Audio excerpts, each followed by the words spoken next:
Welcome, friends, to the Someone Gets Me podcast. I am your host, Dianne A, and I am so delighted that you're here. This podcast was created because I believe there is a visionary leader inside each one of us who is waiting to be seen. In each episode of Someone Gets Me, you will hear useful tips from successful visionaries who will share their stories about how being seen has allowed them to take their vision out into the world with action. The hidden cost of masking. Hi, friends. It's Dianne here at Someone Gets Me, and I have my really good friend Sandy Bean with me. You are going to love listening to her, and if you're coming to the retreat, you're going to get to meet her in person. Anyway, Sandy is an expert in neurodivergence, and we hit it off the moment we met each other because we're both neurodivergent. Anyway, we're going to talk today about masking and the cost of masking and the what really happens to us, because a lot of times, you hear that word masking get thrown around. I hear it all the time on social media, and people say, oh, you're masking or this or that. Well, do you really know what it means and what the cost of it is? I mean, some of us who live it probably know it better. And I'll bet there's some of you who are paying the price and you don't even know it yet. Mm-hmm. And so the whole point of this show is going to be to help you see in you something that maybe you want to look at, or to notice it in somebody that you love and care about so you can have more compassion for them, because it's tricky. It's very tricky sometimes. So I want to welcome you to the show, Sandy. Thank you for coming on Someone Gets Me with me. This is going to be so fun. I'm so excited to be here. And I love it when you meet someone that gets you, just like the title of the show, you're like, I see you. And the conversation always just flows, especially with neurodivergent people. We just have layers and overlaps of wonderful things it's always so great to talk with you. So I'm excited to chat about this subject for sure. Oh, this will be really fun. So tell everybody a little bit about how you got started, and when did you know you were neurodivergent? When did you know? How did all this kind of unfold? And when did you, and my bigger question too within this is, when did you learn to make friends with it? Ooh, okay. So I have always been, so I was I grew up in the 80s, right? And that was when giftedness was like this big thing, this big initiative, and they were putting lots of money into it and putting kids in, different schools and gifted programs. And so from, I think, second grade, I was pulled out and put into, a 1 day a week gifted program. And then we were bussed over with all the other gifted kids. So I knew there was something different. But at that point, a lot of what we understood about gifted was just academic in nature, right? That was those are the smart kids, right? But and not having a frame of reference because I was with other gifted kids, I didn't really understand the difference between neurotypical function and gifted and twice exceptional function until probably middle school, because that's when, which is always so fun for everyone, that is when the all day everyday gifted ended and we were mainstreamed, and it was like it was such culture shock. It was awful. I didn't know it. Nobody wanted to hear info dumps. And I have a quirky sense of humor and I love to read. And it was like, I just wasn't one of the popular girls at all. And it was really difficult. Like I was bullied and just had a really difficult time sort of fitting in. And I knew something was different, but there wasn't really, language around it. And when I look back, all through high school, there was heavy masking, anxiety. I didn't have the skills to study, or I didn't have the ability to ask questions. I wasn't comfortable struggling in front of authority, as we know now happens when you have gifted kids who don't create that relationship between effort and achievement, right? Or build those skills when it's, a purely like, let's color this different colors because you're the gifted kid. It's like silly. So I think that eventually it caught up with me. By my senior year, I I went from being in my top 20 of my class, down to like maybe 60 because I would just skip school. I wasn't a bad kid, but I would skip and go to art lectures at the art museum or the history lectures at the history museum or read or whatever. And I didn't have it in me anymore to continue. And I dropped my AP classes. My first year in college, I totally tanked a full ride scholarship because I was having a nervous breakdown and I couldn't figure out why. I just hit this wall of being able to fake it, right? I needed skills that I didn't have. And so it was at that point I had my son. And I said, okay, I have to figure out what's going on, and started therapy, and really I was able to sort of dig into that a little bit and understand the gifted brain.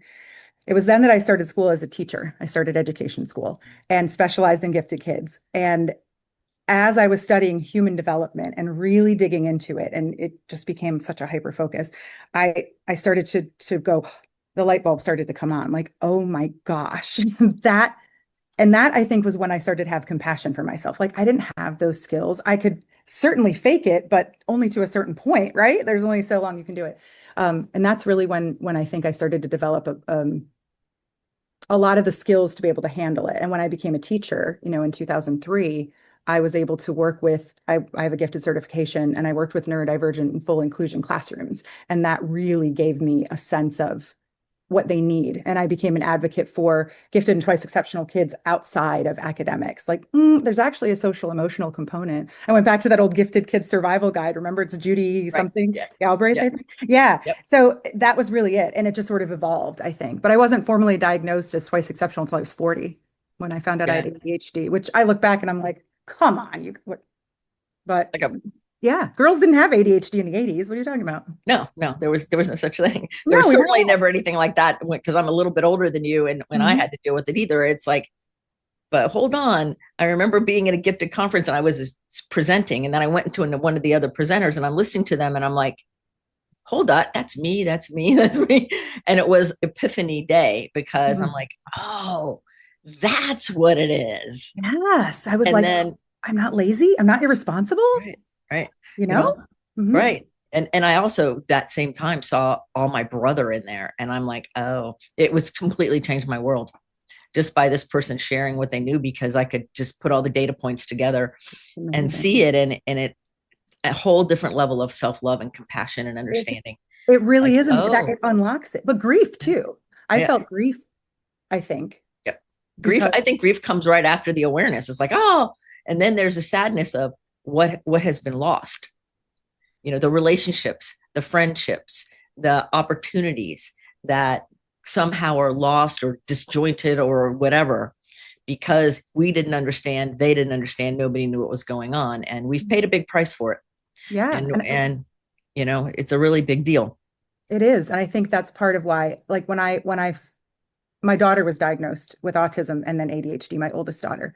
And that's when I started to go, oh, and started to connect some dots. And after my diagnosis, I started posting a lot of videos on Facebook. And I ended up, I think I have a little over 100,000 followers across platforms. And that's the story always is when I go through points or talk about things like that, people are like, oh my Mm-hmm. gosh, like I Right. think that's the flavor of my brain. And, there's all of these vacillations between, the grief and the awareness. And it's always an interesting journey for people because it gives them language that they didn't have before, and it gives them a context. And it's such a journey. It really is. Yes, totally. So when masking is happening, and you've mentioned a little bit about some of the consequences you've paid with Mhm. anxiety and all of those things, what would be some tips we would give somebody if they're like listening to us and going, oh my gosh, that's me? Yeah. What would be some tips to help them deal with the grief and overwhelm to get them started? Like, Mm. what would be the first couple steps that you would think that would be really beneficial for someone who's just waking up to the fact that I'm an adult, I've had all these things going on. Oh my gosh, this could be me. Mhm. What would you suggest for them to do? I think the first thing that I always recommend is to learn about the way those brains work. Just absorb the information as best you can, whether that's podcasts like this one or whether that's, YouTube videos, books. For me, understanding the underpinnings of all of that and executive function and all the different parts of the brain, for me, that helped a lot as a gifted person because then I knew how to address things if they were biological or whatever. It just gave me some fuel to be able to create solutions. So that was number one. I would definitely learn as much as you can. Number two, I definitely think finding a mental health professional that understands or a coach that understands neurodiversity is super important because sometimes you want to try things, you need someone to walk alongside and validate you. But I also think it's worth radical acceptance, right? Where Mm, that took me some time to say, that's how it was. I can't go back and change it. And there are things about me that are going to need work. And just sitting with that before I decide I got to change everything, and just accept the fact that some things it's like if my legs were cut off, that can happen to people, right? But I'm not going to not do things because of that. But I have to accept that there are going to be limitations and that I just have to find ways around them. Once I accepted that, and once you accept that, whoever is listening, I think then you can look at the areas in your world where your values and your day-to-day life are impacted by whatever you're Mhm. dealing with in terms of your neurodivergence. And then you can begin to create accommodations for yourself, get creative with the things that you can do, dig into, different strategies. But without that acceptance and understanding, and sometimes medication, strategies don't last. And then you end up beating yourself up about it because, it doesn't always work. So, whether that's depends on the neurodivergence, right? But Right. those are the three things I think that helped me a ton was learn about it, radically accept that there are differences, and then look at the impact and figure out strategies I could use little at a time, little at a time. Right. And I think the learning and the developing the acceptance and compassion is so important. And the Mhm. compassion not only for ourselves, but for others who don't understand us. I Mm, was that's just talking to another professional, mental health psychiatrist to be specific. mhm. And I asked about giftedness because I have a gifted client looking for a psychiatrist. So I interviewed the people first to see if they understand it. And my simple question was, what do you understand about giftedness? And the response, first, I was laughed at. And this was face to face. And then, second, I was told that everyone has gifts. And so I thanked that person very much for their time. And I told my client that I will keep looking, Mm, that that that's not the case. That's not what we're talking about. And mm, if you um, are telling people that you're a professional in something, I always tell all my people, make sure they really know what they're talking about. They just don't know the word because it's a buzzword, but what is it? What's the functioning difference?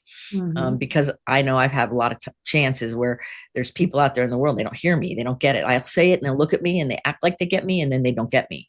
Mhm. Like, they think they get me, but they don't. So when masking is going on with all of Mhm. us, because we do it from time to time, regardless, and the issue is some people get stuck in it all the time, and then some of us kind of go in and out of it because we have to function in the world. I always call it like navigating. It's kind of Yeah. like in the Olympics where they have those the kayaks that run down the water and they're flipping over and they're going through the things. That's Yeah. what I imagine it's like for a lot of us. It's a wild ride, and there's a few little rests along the way, and there's poles and there's stuff, and we're upside down and we're doing this, but we Right. make it somehow to the finish line, and sometimes we even win, and nobody can see how it is that we got there, including us, because we're underwater most of the time, right? The middle is very messy with us. It's very messy. Right. And Mhm. so in the middle of all of the mess and the stuff, we can emerge. It's kind of like a phoenix, right? Because Mhm. there's all these really amazing things that happen.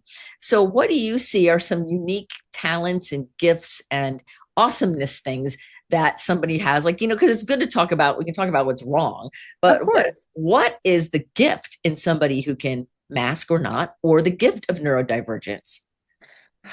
It's such a big question. I think with masking, so I like the way I explained it this way too.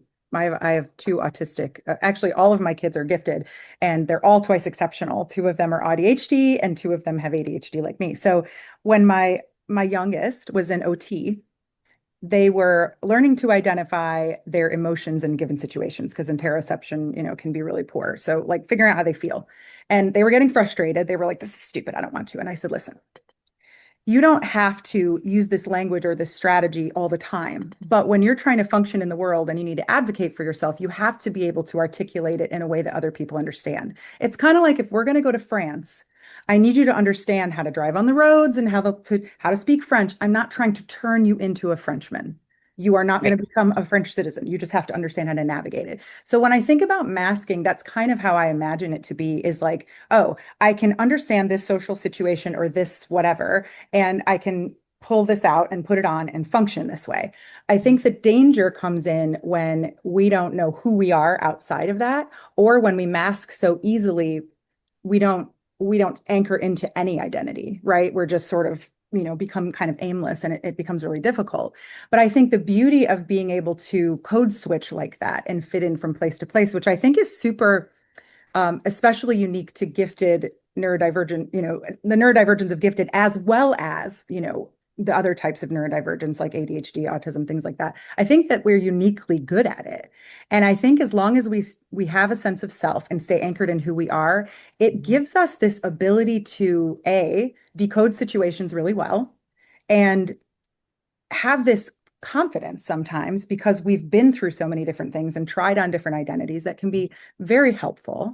And I know that they often say like that autistic people can't be empathetic, which I think is a total bullcrap because I've seen them build tremendous empathy through that. And I also think that it creates just layers of intelligence as well because we can go through things. But again, the danger is just getting lost yourself, and it's exhausting. Like, if you've been in a foreign country just trying to get by while you're looking at your translator, like it's exhausting. So that's the cost, right? It takes spoons, it takes energy, Yeah. and we start to fall apart. But I do think that because of our gifted brain, that thicker corpus callosum that we have, like Matt Zakrzewski's article about the way the brain actually looks in a gifted brain is so insane. It's beautiful. We're pattern spotters, right? Mhm. And so our ability to mask, I think, really is powerfully tied to that, where we can say, oh, this is how I'm supposed to act. This is what I'm supposed to say. And so I think that's really a valuable skill, to be able to do that. I do think, though, I wrote a little piece in an article about accommodating ourselves versus masking. And I think it's Right. interesting to think about, like, as an ADHD person, masking for me would be like being at a dinner party and not talking really fast and not cutting anyone off and not info dumping about whatever the thing is that I want to say, or not being like, I know all about that obscure historical thing you went down there at the way at the end of the table. By not doing that, I'm masking, right? So everybody feels more comfortable. But I think that it's not as comfortable. So rather than mask, I would accommodate myself by quietly excusing. Like, can I butt into that conversation? Or I write down what I want to say so I don't cut someone off. So I think there's a way that you can accommodate yourself without necessarily masking that allows you to navigate with social grace, but Mhm. not wear yourself out or get lost, I think, in the sauce. Right. Yeah, That's I think that's been a fine line for me. I think that the whole navigating it all and being able to read it and Mhm. read ourselves in in each situation, it's so unique in every different situation. It And really is. so I know y'all are really loving Sandy like I do, love talking to her. So check out the show notes. Make sure you hunt her down on social media and follow her around and stuff because does really fun, exciting things. So just don't forget to do all that Mhm. and check out what's going on and let her know you heard her here. Okay. So I have another question for you. Yeah. And this is a little bit more personal, but I think it's important because it's a topic that is really big in my heart these days, and that's one of being overwhelmed. Mm. Stimulus stuff going on in the world, things are happening everywhere, and then they're happening within us. So we feel everything and nothing and all that. And so, how do you handle when you get overwhelmed? Like, what does Sandy do for Sandy when overwhelm comes along into your world? That's a great question because I like to explain it like my brain is full. Like I'm like, I don't know what to do, My brain is very full. I have to stop. I've gotten really good at giving myself a timeout. I have my things where I feel comfortable. I tend to go in my cocoon. So from a sensory perspective, when I feel overwhelmed, I try to make sure that I'm grounding in that, right? That I'm in an environment that feels steady, that feels safe, that feels comfortable, if at all possible, and that I resource, right? That I eat, that I drink. Again, going back to that interoception, we don't always know when we're hungry until we're hangry or when we're thirsty until we're super parched. So going back to basics of making sure I'm sleeping, making sure I'm eating, making sure I have water. So at least I know from a physiological perspective, it's not going to contribute to my overwhelm. And for a lot of people, especially people with ADHD, that can mean that there's only, or even, autism, there's certain safe foods that you want to keep around when stuff's going on that you'll always be okay with. For me, it's something I can just grab and eat, right? Because I sometimes decision fatigue comes very quickly when I'm overwhelmed. And if I have to make any decisions about meals or what to wear, it will derail me. So I try to make sure I keep everything quite simple in that way. And then I think it goes back to the radical acceptance when we're talking about things going on in the world. Like you and I were just talking about existential, grief and crisis and stuff and how we absorb everything around us. I think we have to give ourselves a little discipline and get the information that we need, but not marinate in it and accept that we have control over this sphere and that's all, which is really hard for people with brains like ours who want to just change the world and fix it all right now. And it's really difficult. So I think trying to be realistic about that can be helpful. And for me, that sometimes looks like journaling. That sometimes looks like talking to you and putting perspective on things. It sometimes looks like consuming only a certain amount of news before I detach and do something that's more creative or nurturing to my soul, but not allowing, giving myself some boundaries around what I'm allowed to absorb, is really, really helpful for me. Yeah, I think the boundaries are important. You know what I say to myself when I start getting distracted? You just reminded me of it. I always say nose and toes. That if it's outside of my nose and toes, it's none of my business. It has to be within nose and toes, or it's not within the sphere, and we're good. We're good. That's nothing I can do, right? And I think that it comforts me to know that I can have influence in my sphere. Like I feel very good about that. But I know Right. there are other people that are just as passionate that are doing their thing. So if we all are, just doing the very best that we can with the gifts that we have, that for me is a comforting thought. So I'm like, all right, that's not my wheelhouse, can't fix that. I'm just gonna be right here in my little farm and do what I've got to do. So like whatever it is. That can be really helpful, but sometimes when I'm just totally overwhelmed and done, like I have to touch grass. Like I'll go for a walk or move my body or shake. Madison has these really cool things called touch points. You have to get some. They're like these little buzzers that they're like two wristbands and they provide bilateral stimulation. They like bzz, bzz, bzz, bzz. It's the coolest thing and it calms my brain like really fast. It's a really neat strategy. It's the coolest thing. So sometimes I have to resort to the gadgets too, but it depends on the I day. I use a lot of binaural beats and things because Oh, that yeah. it's like, oh, okay, good, we It's can so do good. that. Or solfeggio frequencies. And I love like I have Yes. specific candles or incense. Sensory stuff for me is such a big deal. Like, or a hoodie that just feels really good can be really grounding. I don't think people realize how ungrounded we can be when stimuli. You've got something, lots of things are coming at us. Um, Right. lots of stuff's happening. All Yeah, those exactly. things, right? Exactly. I know. So it's so funny because it can be a lot of hard work just to like manage this world, with Hmm. all of the different things we're doing. And so when we have that place of surrender, we're doing really well and we can go for it. And so then we get to feel joy, right? Mm-hmm. And one of the things that I like to teach people is that one of the ways that we can be joyful is to jettison old beliefs and yield to who we really are. Mm. JOY, right? And so I really think that what you're saying speaks to that, that we can get rid of the old beliefs or the self judgment or the stuff we learned that's really not true. Mm-hmm. Either it's old news or it was ignorant news to start with, because we're always learning about giftedness in the brain. It's changing all the time. All the time. It's Yeah. not static. One of the things I had to grieve a lot was there were no words for some of these things when I was young. Mm-hmm. They just weren't. I remember I was in college. I went to college when I was 16 at the University of Florida, and I remember vividly calling my mother like in the first week of school, and I clept out of my first year, so I'm like a sophomore up there, and I'm going, Mom, I figured it out. And it was profound in that moment. Like I remember it today, like I was 16. And I Mm-hmm. said, our definition of normal is not other people's.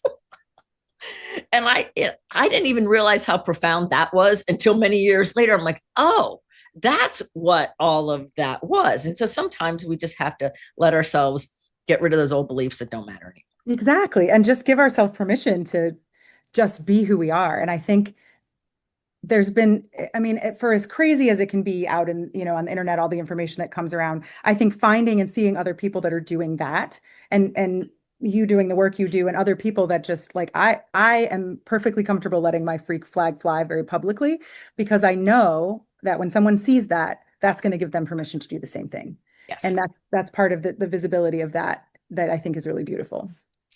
Yes, I Mhm. agree 100%. So I have one education question before we start to wrap up because I could talk to you forever. But this just popped in my head intuitively, and I think it's important for some of the people I work with, and Mhm. it's regarding education, um, and that's your specialty along with other things.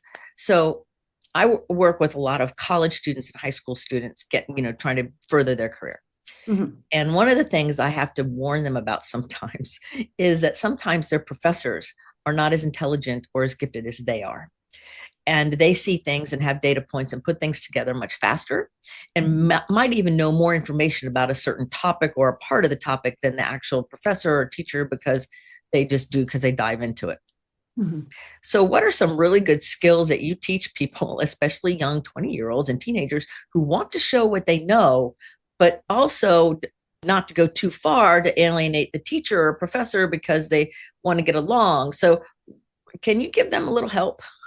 Yep. Sure, there's such a thing as social grace, right? I think there's a couple of things that we can do, right? The first thing that I would recommend is I always tell them to establish a relationship with the teacher. Go to office hours. Mhm. Like if there's a topic that they dig into that you really, because if chances are, if that professor is teaching that class, they probably want to geek out about whatever the thing is too, and they'll appreciate the conversation. It'll also give them a feel for that professor's energy towards them so that they know in class if it's appropriate for them to, raise their hand and start dialoguing, or if it's more of sort of a hang back energy. I really feel like getting a read one-on-one of the professor is very, very helpful to just introduce yourself, Mhm. show up for office hours. If that's uncomfortable for you, you can send an email that, introducing yourself and asking if you could come by, because sometimes it can be strange. So that's always a big one.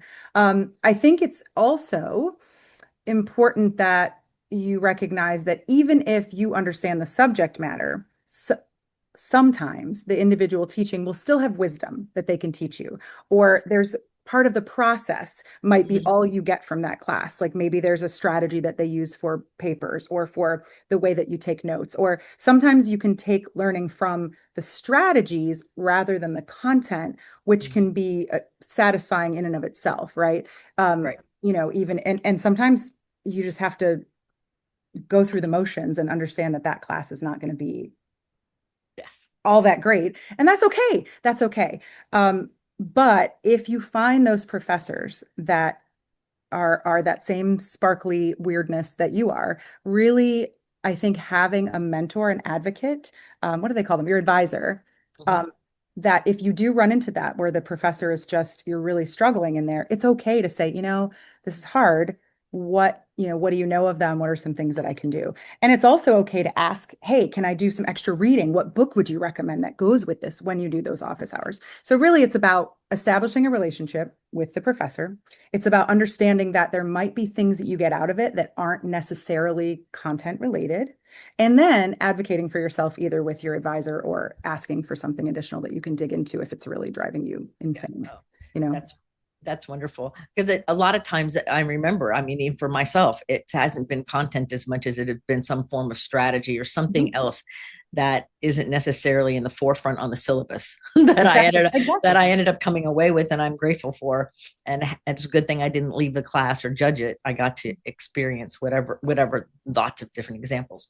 So I Hmm. have two final questions for you because I'm really paying attention to honoring your time. Even though I could talk to you forever, so I'll just have to do this again. Yeah, Um, I'm I not mad at know, it. right? Mhm. So, what is the most memorable food you've ever eaten? Ooh, the most memorable food I've ever eaten. Let me think. That's hard because I love food, but I would say, gosh, the first time that I had birria here in Florida, I never had birria before, but these amazing birria street tacos at this Colombian place.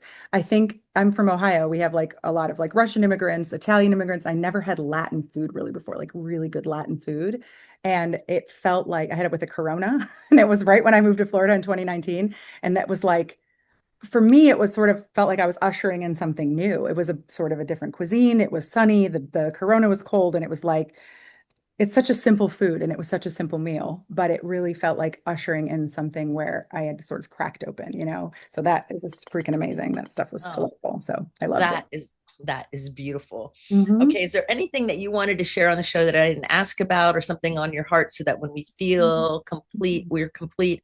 Because I have one final question that we'll close with. I would say that I just want people to remember that just because you have a gifted brain doesn't mean that things are always going to be easy. It simply means that if everybody has a bucket that they learn in, yours is bigger.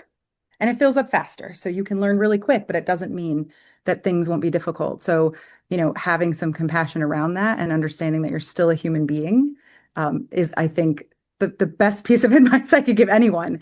And yeah, and if you find a therapist, make sure they do understand gifted people Yes. because you will get frustrated real quick. And yeah, so that's really it. I think sometimes we have such high expectations. I think perfectionism is one of the things that I see gifted adults and twice exceptional adults struggle with so much, is Mhm. just understanding that not everything is always going to be easy, and that's okay. And done is better than perfect, right? Right. Mhm. We say done is better than perfect when I'm quilting, and I remind myself of that everywhere else in my life. Exactly. Like, I'm going to get it done, and that's okay. Yeah. Whatever it is going to be Mhm. good. This is how Exactly. this is going to be. All Mhm. right. So, our final question of the show is this. If we were going to put a billboard up that the entire world was going to see with Sandy Bean's quote, your personal quote on it, that you would like all the world to see, what would that billboard say? Oh my goodness. That is so hard. That's a very hard question. Um, I would say belonging is the key. I really would. Because for me, a sense of belonging and connection really is a solution to everything. Creating connection. We're not meant to do this alone. And I think the underpinning of a lot of the violence and a lot of the discord and the poverty and all of the things is because of that, is because we forget that we are connected, that we do belong to each other. And, I forget what poet it was that said we're all just walking each other home. Was that Maya Angelou? I Um, know Ram Dass said it. oh, Ram Dass said it. Yeah, that's what it was. And it's so true, right? So that's what I would say is, belonging is the answer. Like, and in practice, that's what that looks like, is making sure that you're building connections and creating space for others. I think it would really heal a lot of what is hurting people. Yeah. Oh, absolutely. I Mhm. often say connection's the correction. So I like the belonging. I love that. Yeah, yeah, Well, exactly. I want to thank you for being here with us and sharing your wisdom and your enthusiasm and your energy and all of that here on Someone Gets Me. It's been so fun. We're going to have to do another show because I have so many other questions popping in, Let's do it. and we have to be respectful of both of our times and our lives. All right. Outside. What do you mean we can't hyper focus for 3 hours and just talk? What do you mean, We Diane? could do that. That would be fun to do a marathon show. Yeah, that would be. I would really love to do that. Anyway, so I want to thank everyone for listening to the Someone Gets Me podcast, and remember to keep your face to the sun so the shadows fall behind you, because you are a rock star. You're here on purpose with a mighty purpose. So go out there and create that sense of belonging for yourself, and remember, you are beautiful, lovable, and capable. Until the next episode of Someone Gets Me, this is Sandy and Diane saying, be well. Thank you for listening. I trust you gained some valuable inspiration and information. Please join me and other visionaries in the Someone Gets Me Facebook group. Or for more information on my services and additional episode, visit someonegetsme.com. Again, thanks for listening.